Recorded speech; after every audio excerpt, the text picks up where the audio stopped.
This study seeks to look beyond forms of overt violence and instead looks at structural violence generated and sustained by political and economic relations and processes, and their intersection with gender, caste, and class oppression. For this purpose, the study examines these phenomena through a case study of women beedi rollers in Vettikadu.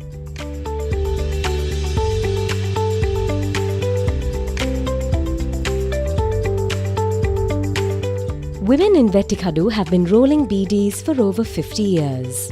The system of subcontracting and working outside the formal system within the confines of their homes allows the company to escape from its obligations such as minimum wages, welfare benefits, insurance, pensions, and prevents collective bargaining.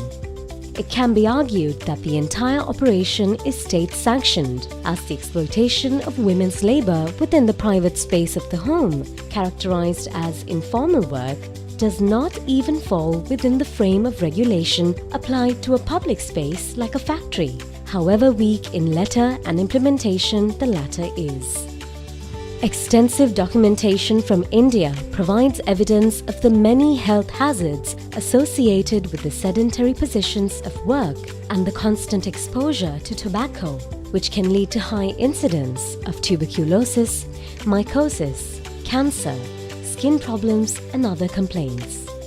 Continuous beedi rolling leads to the absorption of high doses of nicotine directly through the skin, and the risk is even more prominent in the case of children, since most of the rolling is carried out in homes in close proximity to where children live, eat, and sleep. Despite these identified health hazards, workers are not even given protective masks and gloves by the company or the middlemen. Though some workers see the value of covering their noses and mouths with a piece of cloth, they choose not to do so because it causes discomfort.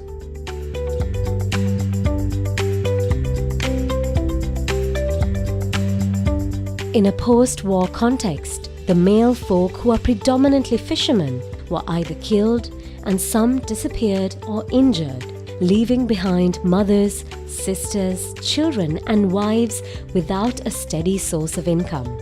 Even where the men do remain, as the income from fishing is not guaranteed or regular, women have resorted to alternate forms of income generation or borrowing.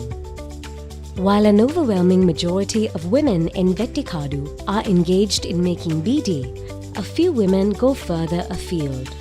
Barring a handful who are employed in the state sector, the rest of the women are in the informal and self-employed sector in Jaffna town. Not only is their work precarious and wages or profits low, they are constantly exposed to the risk of violence.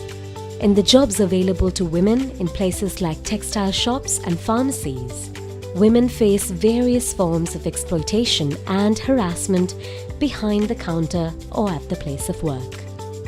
The terms and conditions of employment are severe. No proper breaks or facilities, including toilets.